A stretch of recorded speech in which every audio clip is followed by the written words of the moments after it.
Nah, ini juga mindfulness method ini, eee, jadi dari semua ini yang mungkin orang tua pasti yang banyak, ikut di yang minggu lalu udah tahu mengenai hal ini, eee, dan juga heavy heavy work yang sudah saya terangkan juga yang, latihan untuk proprioseptif itu juga bisa membantu. Nah, itu bisa dilakukan di rumah juga kalau anak-anak kita mempunyai, kepatuhan. Nah, yang terakhir adalah ini, bentar bukan ini, body check chart. Ini membantu anak-anak kita untuk mengetahui posisi tubuh anak ini yang bagian mana yang dia problem. Nah, ini ada kurikulumnya, ada bagaimana ya, ini lebih susah. Saya tahu orang tua kalau dengan ini mungkin lebih susah bagaimana melakukan body check chart ini. Nah, eee, di sini lah disinilah peran, senter atau klinik yang bisa membantu orang tua untuk melakukan step by step. Jadi kita meng-guidance Anda untuk melakukan step pertamanya ini dulu. Nah, step keduanya ini dulu. Nah, tiap anak nggak sama stepnya. Jadi, tadi akhirnya, eee, dia akan belajar dengan klinik, eee dengan kita step by step. Nah, tetapi kalau nggak ada ya, mau nggak mau orang tua harus juga, berusaha belajar bagaimana untuk membuat target kita tercapai. Oke. Terus yang kayaknya jadi, eee, memang saya terhadap interoception sensory ini, saya dengan sengaja mencari mencari solusi dari ini. Saya nggak tahu, saya nggak tahu dari awal waktu saya terjun ke dunia ini sesuatu hal yang baru juga untuk kami, tetapi saya berkomitmen bahwa saya harus melakukan ini karena ini luar biasa impact-nya terhadap anak-anak kita. Di mana, mungkin kalau saya mau terangkan lebih lanjut ya, apa ada orang tua masih yang nggak tahu kenapa hal ini harus kita lakukan, interoception, eee, sensor ini harus kita benarkan. Apakah ada orang tua yang masih bingung atau nggak tahu kenapa sih gitu ya? Karena memang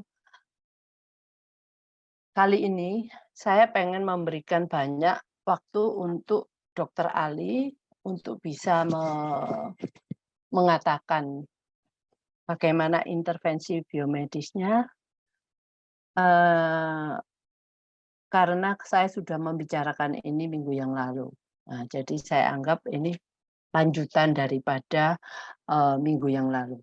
Oke, saya lihat chat, apakah ada orang tua di sini yang masih, eee, kurang mengerti. Oke, tolong kalau umpamanya ada yang masih kurang mengerti, bisa saya katakan lagi, kalau nggak ada yang tanya lagi, saya akan teruskan pada sesinya Dokter Ali.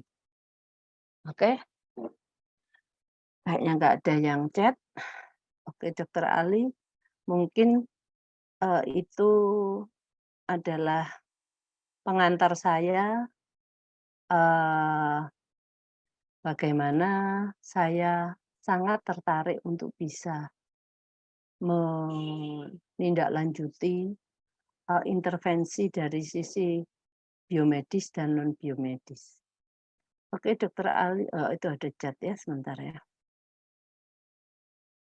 Oh, Ini Ibu minggu yang lalu, belum nggak ikut ya? Bu Harni, Mas Wafi, Bu Sona, heeh, oke. Ini oke, saya terangkan mungkin lebih mendetail mengenai gini, interoception ini adalah signal dari adalah, sensori yang lebih ke arah body awareness. Jadi dia merasakan sensasi-sensasi apa yang ada di dalam tubuhnya. Nah, anak-anak ini ada yang bentar, ada yang signalnya lemah, ada yang signalnya kuat. Nah, kalau signalnya lemah itu seperti gitu, dia ndak tahu bahwa dia sedang merasa pengen pipis. Jadi anak-anak yang ini, karena dia ndak merasakan pengen pipis, tiba-tiba dia akan, ngompol. Nah, itu kan jadi satu problem toh buat kita. Kita cuma ngelihatnya bahwa, "Oh ya, anak saya ini ngompol terus di toilet training sampai gimana pun kok nggak bisa-bisa ya sampai besar pun." Nah, itu bisa karena body signal-nya bisa terlalu rendah, terlalu sedikit yang dia terima. Jadi dia nggak bisa make sense dari apa yang dia rasakan atau dia nggak bisa merasakan itu. Nah, ada juga yang body signal-nya itu sangat intens. Jadi, eee, kayak seperti pipis, dia tuh sedikit aja bladder-nya itu terisi air kencing, dia sudah pengen pipis pengen pipis. Ini anak-anak yang kalau kita biasanya menyalahkan dengan cara gini, "Ini anak ini anu," kalau waktu terapi, "anak ini suka minta pipis-pipis terus." Nah, kita biasanya ngomong, "Oh, itu alasan supaya dia nggak belajar." Nah, itu alasan, tapi sekarang dengan kita tahunya mengenai interoception, kita jadi tahu, oh mungkin aja loh anak ini body signal-nya itu sangat intens, terlalu intens sampai dia tuh, benar-benar irritating, mengganggu dia gitu. Jadi kalau ada rasa sedikit di bladder-nya, dia harus mengeluarkan. Mengeluarkan, eee, air kencingnya itu, kalau nggak gitu dia merasa nggak enak. Nah, itu juga akan jadi masalah kan. Nah, ada juga yang tadi seperti saya terangkan, eee, anak-anak yang tidak tidak mengerti. Nah, tidak mengerti apa yang dirasakan ini seperti, umpamanya saya itu jantung saya deg deg deg deg deg, saya sebenarnya merasakan nervous. Nah, tapi saya nggak tahu kalau itu nervous atau saya merasakan takut. Saya berkeringat, apa, palm palm itu tangan saya juga berkeringat, terus heartbeat-nya makin cepat, terus, mungkin, eee, muscle-muscle itu jadi tegang, oh ini toh yang namanya takut. Nah, mungkin dia lagi takut, dia merasa, "Oh ini takut, kalau saya takut saya harus bagaimana ini?" Nah, jadi untuk address apa yang terjadi di tubuhnya itu kuncinya itu dulu. Kalau kita nggak bisa mengetahui apa yang kita rasakan, kita nggak akan bisa melanjutkan ke next step apa yang harus kita lakukan. Nah, kenapa terus jadi banyak hal yang mempengaruhi simptom anak kita yang kelihatannya itu kok rasanya seperti, eee anak ini banyak anehnya. Nah, kalau orang tua biasanya ngomong, "Anak saya tuh nggak suka tidur." Tapi padahal kalau saya lihat itu juga dia sudah ngantuk. Nah, jadi dia sudah ngantuk tapi kok nggak mau tidur-tidur gitu. Nah, seperti itu banyak hal-hal yang diutarakan orang tua yang kita sendiri itu kadang-kadang bingung, kenapa ya?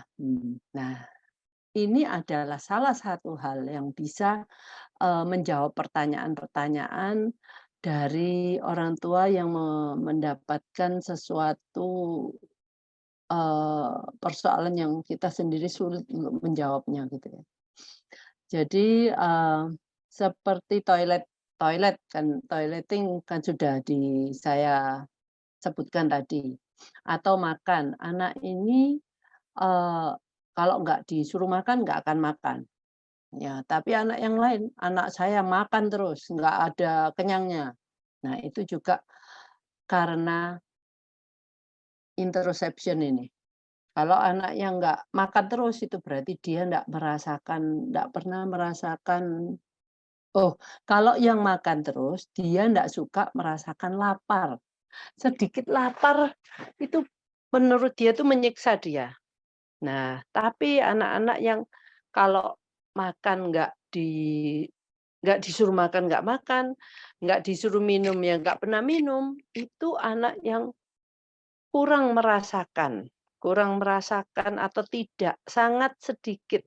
Akhirnya dia mungkin nggak merasakan kalau aku lapar, kalau aku haus, gitu. Jadi hal-hal ini yang dulunya, kita sulit ya, saya sendiri kalau ditanya mengenai itu dari sisi biomedis, kita akhirnya bisanya membuat itu menjadi rutinitas. Oke, rutinitas pipis setiap berapa menit sekali untuk anak-anak yang kurang merasakan. Jadi akhirnya tapi kita nggak tahu itu karena apa, ya karena kadang-kadang banyak yang intervensi non biomedis itu terjadi karena, ya kita kalau umpamanya nggak punya solusi atau kita kurang mengerti, ya kita akhirnya hanya bisa menjadikan itu membiasakan anak untuk melakukan hal itu. Oke, seperti itu. Jadi sebenarnya insula kortek ini, di mana insula kortek ini adalah bagian otak yang mem melakukan yang saya katakan tadi itu semua. Nah, tetapi yang dilakukan oleh insula kortek itu bukan cuma itu, ada banyak lagi yang lainnya. Tetapi kalau kita katakan di sini, nanti bisa, terlalu besar gitu ya. Nah, apa namanya, diskusi ini. Jadi saya mungkin memperkecil itu terhadap, hal-hal yang banyak terjadi di anak-anak kita, yaitu yang berkaitan dengan emosi dan akhirnya ke kehidupan sosialnya dia, itu. Saya harap itu membantu, eee, mmm, oke, membantu pengertian ibu-ibu yang tadi nggak ngerti ya, mengenai interoception ini. Rekamannya ada, tapi saya untuk rekaman yang minggu lalu, nanti rekaman kalau yang ada bisa bisa diberikan. Untuk Bu siapa ini, Bu Harni ya, Buni Gusti Harni. Tadi ada saya tangkap ada teknik mindfulness, teknik latihan yang bisa untuk menyembuhkan gangguannya. Kadang mengajak anak untuk latihan olah nafas, hanya belum intens. Iya, Bu. Kalau Ibu tahu itu kita punya beberapa cara yang kita sudah katakan minggu lalu, ya. Oke, mungkin, eee, sampai se se sampai di sini penjelasan saya mengenai interoception.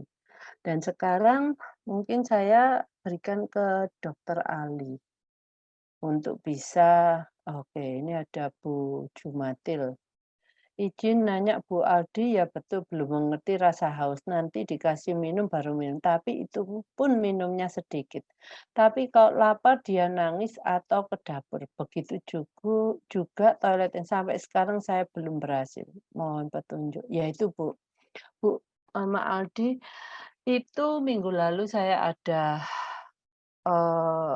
menerangkan latihan-latihan untuk meningkatkan, eee, sensasi anak terhadap tubuhnya. Jadi, eee, jangan saya nggak bisa ngomong lagi di sini karena, eee, kita udah ngomong minggu lalu. Nanti Ibu mungkin bisa, eee, meminta ini, apa, rekamannya. Oke. Dokter Ali, mmm, untuk yang saya persilahkan untuk menyambung dari sini, Dok, untuk insula korteks sebagai pusat dari Ya, interoception sensory. ya. Selamat siang Ibu-ibu, Bapak-bapak, semua sahabat yang ada di dalam seminar hari ini. Ini tugas baru, ya, dalam artian tugas baru itu kalau teman-teman rajin ya ikut Zoom, ya, saya pernah minta dibantu sama Bu Mingve untuk membahas sensori itu lebih dalam, teman-teman. Ya.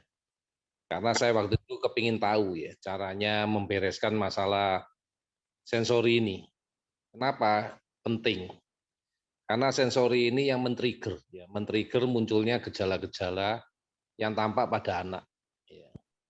Nah, ini yang kita belum tahu secara pasti, ya, bagaimana mekanismenya nanti bisa dibetulkan, ya, atau dibereskan dengan metodenya kita. Ya, jadi kita mau belajar, gitu ya.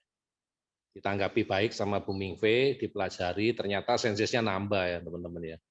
Dari 7 masih kita umek-umek ya. Terakhir itu kita masih bicarain masalah vestibulan ya teman-teman ya. Kita sudah ketemu solusinya, kita sudah bisa terapinya, tinggal yang terapi jarak jauh ya.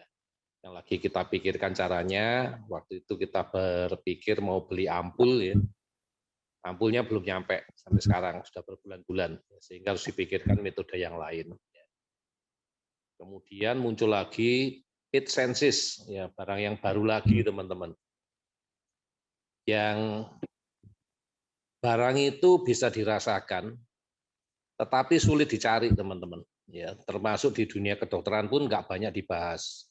Ya, masalah insula korteks itu nggak banyak dibahas teman-teman.